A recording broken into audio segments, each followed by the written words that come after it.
আলহামদুলিল্লাহ, আজকে আমাদের খুবই খুশির খবর। জাপানে ইন্টারন্যাশনাল জব ভিসা ক্যাটাগরিতে হ্যাঁ আমাদের প্রিয় যে অ্যাপ্লিক্যান্টগুলো আছে তাদের 5টা ভিসা আজকে আমরা পেয়েছি, হাতে ডেলিভারি পেলাম আলহামদুলিল্লাহ। এখানে আমাদের একটা বিষয় হচ্ছে যে আমাদের এখানে দেখবেন হাফিজুর রহমান এবং অতন চাকমা, তারা হচ্ছে 5 বছরের করে ভিসা পেয়েছে। 5 বছরের প্রথমেই হলো 5 বছরের ভিসা পেয়েছে।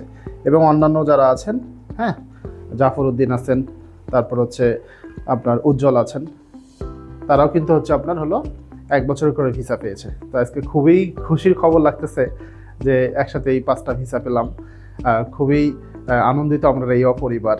হ্যাঁ, বাংলাদেশ থেকে যারা গ্রাজুয়েশন কমপ্লিট করেছিল তারা অনেকেই হচ্ছে এয়ার টারবাইন ইনস্টলেশন কোম্পানিতে, হ্যাঁ, ইঞ্জিনিয়ার এবং নন ইঞ্জিনিয়ার বা নন টেক যারা আছেন জেনারেল ব্যাকগ্রাউন্ডের, তারা কিন্তু হচ্ছে ইন্টারন্যাশনাল জব ভিসা হাতে পেলেন আলহামদুলিল্লাহ।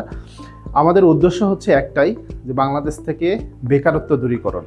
আমাদের রেইও আইটি অ্যান্ড কনসালটেন্সির মাধ্যমে যারা প্রসেসিং করছে, যারা ভাষা শিখছে, যারা জাপানের বিভিন্ন কোম্পানিতে যেতে ইচ্ছুক, আমাদের একটাই উদ্দেশ্য, তারা যেন জাপানে গিয়ে আমাদের দেশের অর্থনীতিতে ভূমিকা রাখতে পারে।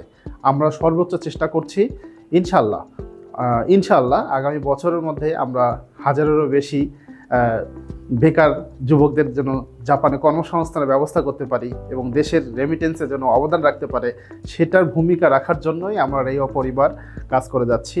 আমাদের জন্য দোয়া রাখবেন, রিজিকের মালিক আল্লাহ। আমরা সর্বোচ্চ চেষ্টা করব আপনার জন্য ইনশাল্লাহ। যদি বাংলাদেশ থেকে কেউ SSW ক্যাটাগরি বা ইন্টারন্যাশনাল জব ভিসা ক্যাটাগরি বা স্কিল লেবার ক্যাটাগরি বা অন্যান্য জব ক্যাটাগরিগুলোতে যদি জাপানে যেতে চান, জাপানিজ ভাষার কোনো বিকল্প নাই। আমরা জাপানিজ ভাষা থেকে শুরু করে প্রসেসিং A to Z এবং জেনুইন জাপানিজ কোম্পানিতে আপনার কাজের ব্যবস্থা আমরা করে থাকি। তো সেক্ষেত্রে অডিট হওয়ার কোনো কারণ নাই, ঠিক আছে? লোকমুখে অনেক কথাই শুনবেন, খারাপের পাশাপাশি ভালোটাও হচ্ছে, সেটাও কিন্তু আপনাকে মনে রাখতে হবে। ইনশাল্লাহ আমরা আপনার সর্বোচ্চ চেষ্টা করব নিখুঁতভাবে জাপানের ভিসা প্রসেসিং থেকে শুরু করে কাউন্সিলিং থেকে শুরু করে জেনুইন জাপানিজ কোম্পানিতে ডিমান্ড লেটার ইস্যু করা, CU ইস্যু হওয়া, সমস্ত কিছু বিষয়ে আমরা আপনাকে, এই যে আমাদের 10 বছরের একটা অভিজ্ঞতা আছে, সেই অভিজ্ঞতার আলোকে আমরা আপনাকে ছড়িয়ে দিতে চাই ইনশাল্লাহ। আপনি কি আসলে নিতে চান? যদি নিতে চান তাহলে রেইও আইটি অ্যান্ড কনসালটেন্সির মিরপুর 11 নম্বর অফিসে আসবেন। ইনশাল্লাহ আমরা আপনাকে সর্বোচ্চ সঠিক তথ্য দিয়ে আপনাকে হেল্প করব এবং আপনার জাপান ক্যারিয়ার ভালো হোক, এটাই আমরা আশা করব। আপনি খুব দ্রুত জাপান যেন যেতে পারেন, সেটার জন্য যা যা পরামর্শ বা যা টেকনিকগুলো অবলম্বন করতে হয় আমরা আপনাকে শেয়ার করব। বাকি সিদ্ধান্ত আপনার। ওকে, হ্যাঁ, আমরা আরও একটু বিষয় বলে রাখছি।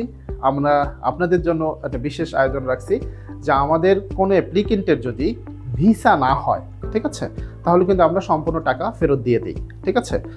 প্রসেসিং পারপাস যে খরচগুলো যায়, এই টাকাগুলো আমরা হচ্ছে ফেরত দিয়ে দিই, কারণ সবারই কষ্টের টাকার বিনিময়ে সে লোক বাইরের দেশে যেতে চায়। তো আমরা এটা গ্যারান্টি সহকারেই হচ্ছে ফুল টাকা রিফান্ড করে দিই। এটা হচ্ছে আপনার একটা বিশেষ একটা আপনাদের জন্য আর কি উপহার। হ্যাঁ, ইনশাল্লাহ আপনারা যেভাবে চান আমরা ইনশাল্লাহ সেভাবে এগ্রিমেন্ট করে কাজে আগাবো। হ্যাঁ, রিজিকের মালিক যেহেতু আল্লাহ, আমরা আপনার জন্য চেষ্টা করব। Thank you so much. যারা এখানে 5 বছরের ভিসা পেয়েছেন, হ্যাঁ, প্রথম বছরে 5 বছরের ভিসা পেয়েছেন, হ্যাঁ, আর অনেকে 1 বছরের ভিসা পেয়েছেন। হ্যাঁ, অ্যাভারেজলি আসলে 1 বছরের ভিসা হয়ে থাকে, এক্সেপশনাল 3 বছর বা 5 বছর হয়ে থাকে। তো আমাদের অনেকেরই 3 বছরের ভিসা নিয়ে জাপানে গমন করেছেন এবং ইদানিং আমাদের খুব ভালো রেশিও দেখতে পাচ্ছি যে 5 বছরের ভিসাও ইস্যু করছে। হ্যাঁ, তো সর্বোপরি সকলের প্রতি কৃতজ্ঞতা থাকবে বাংলাদেশের জাপান এম্বাসি এবং হলো জাপান ফরেন মিনিস্ট্রি, সবার প্রতি অনুগত, যে আসলে আমাদের বাংলাদেশের প্রেক্ষাপটে এখন ভিসা ডকুমেন্টেশনও ইজি করছে, ভিসাগুলো খুব ভালো হচ্ছে, ঠিক আছে? দোয়া রাখবেন আমাদের জন্য এবং আপনাদের জন্য দোয়া রইল। রেইওতে আসবেন, ইনশাল্লাহ সঠিক পরামর্শটা নেওয়ার জন্যই আসবেন। যে কোনো জব ভিসা ক্যাটাগরিতে যাওয়ার জন্য চলে আসুন মিরপুর 11 নম্বর অফিসে। Thank you so much.